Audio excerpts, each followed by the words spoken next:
Dominique Philippon, donc je travaille chez Selensa, cabinet de conseil.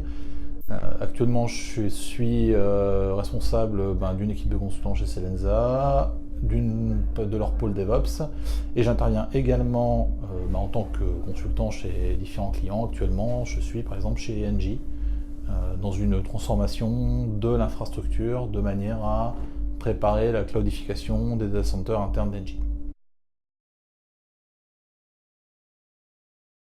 J'ai viré ma QT puisque j'ai commencé comme développeur. J'ai fait pas loin de 10 ans de développement avant de passer du côté obscur et maintenant je suis devenu par la force des choses un Ops. Puisque une bonne transfo DevOps, pour moi ça commence justement par les Ops.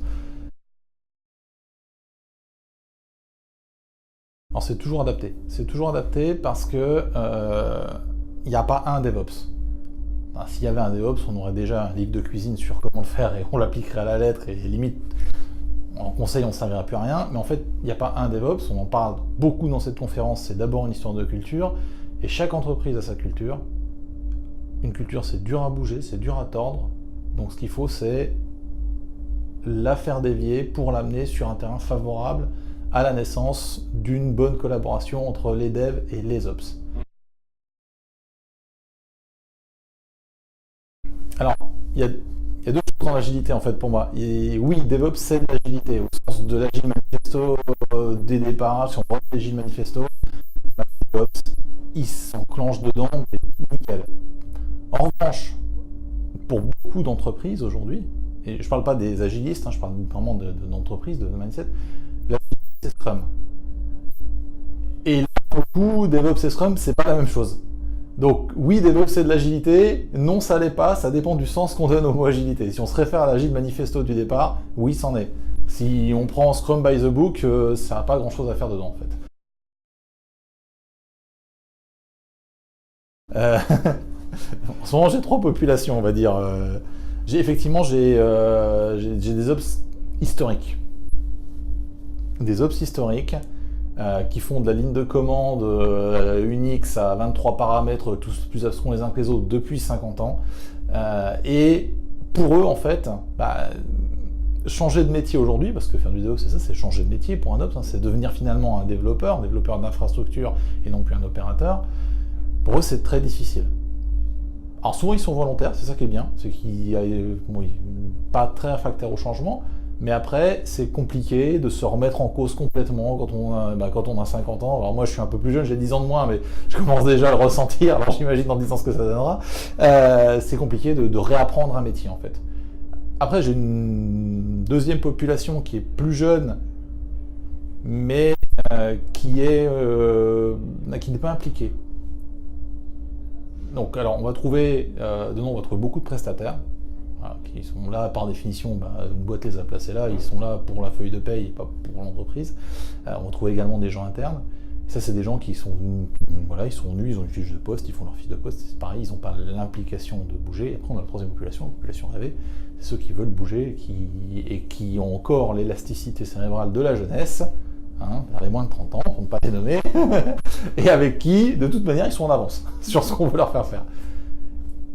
Alors c'est des catégories à la hache, il y a des exceptions dans tous les sens évidemment, mais oui, on va trouver ces trois populations et on va avoir du mal justement à aller les faire s'interpénétrer. Alors, souvent l'outillage sert de cheval de Troie. Enfin, moi c'est comme ça que je le vis. Après, j'ai un background très technique, donc ça joue beaucoup aussi.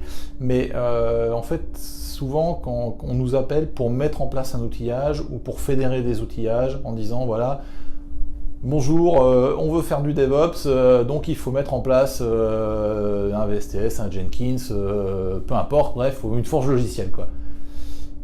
Et en fait, ça sert de cheval de Troie parce que notre rôle, à ce moment-là, c'est de ne pas s'arrêter à l'outillage. C'est assez rare, en fait, les entreprises qui arrivent et qui disent non, nous on veut changer notre culture.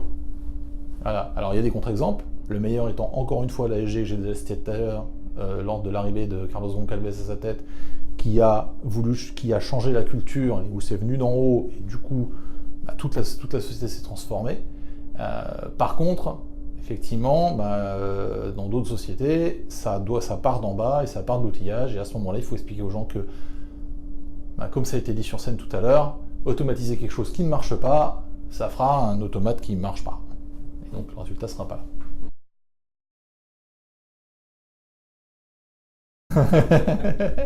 C'est difficile comme question en fait, parce que la culture agile, elle aide. Elle aide parce qu'on a commencé à faire discuter ensemble des gens qui n'ont pas l'habitude de parler ensemble. Voilà. Donc quand le business et les développeurs sont dans la même équipe, sont colocalisés, ont défini leur façon de travailler qui est la meilleure pour eux, ça veut dire que les deux ont déjà l'habitude de parler à des gens qui ne parlent pas le même langage qu'eux. Rajouter les ops, la sécurité, pareil, on a une conférence dessus aujourd'hui assez impressionnante. Rajouter ces deux populations dans l'équipe, finalement, ça simplifie les choses d'avoir des gens qui ont déjà l'habitude de parler à des langages qu'ils ne comprennent pas. Quand il n'y a rien du tout, on revient finalement aux bases de l'agilité. Voilà, on revient à la première chose qui est de faire communiquer les gens.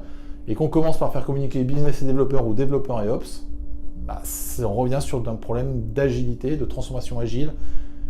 Et comme je disais tout à l'heure, finalement, le DevOps étant soluble dans l'agile, ça se passe plutôt... c'est pas les mêmes recettes, c'est pas les mêmes choses, mais on revient aux fondamentaux qu'on connaît depuis maintenant longtemps. Alors, bon, je vais parler d'aujourd'hui, des conférences que j'ai vues, très concrètement. Aujourd'hui, j'ai appris des choses, vraiment. Notamment, on a eu une conférence sur l'astreinte, sur la façon d'organiser une astreinte. C'est vrai que c'est un sujet auquel on ne réfléchit pas souvent. L'astreinte, en général, quand on est dans une entreprise, elle est en place, elle est faite, elle tourne et on n'en parle pas. Et les développeurs sont rarement impliqués dedans. Effectivement, c'est typiquement un sujet sur lequel, moi, à titre personnel, en tout cas, j'avais jamais réfléchi. Et donc, de voir quelqu'un qui m'en parle, qui m'explique les obstacles qu'il a traversés, ça parle. De la même manière, on a eu une conférence sur l'interaction entre l'UX et des ops qui étaient devenus DevOps par la force des choses. Là encore, ça consiste à amener des ateliers qui a priori sont étrangers au monde classique du DevOps, où effectivement, je disais, on parle de la technique, on se sert comme cheval de Troie pour bootstrapper la culture. Enfin, titre personnel, c'est comme ça que je le vis le plus souvent. Et de voir qu'il y a un autre chemin possible, ça fait découvrir des choses, ça fait réfléchir. C'est le but de cette conférence, ça fait réfléchir, ça fait phosphorer le cerveau et on se dit, tiens, ça, je veux bien l'essayer demain, tout simplement.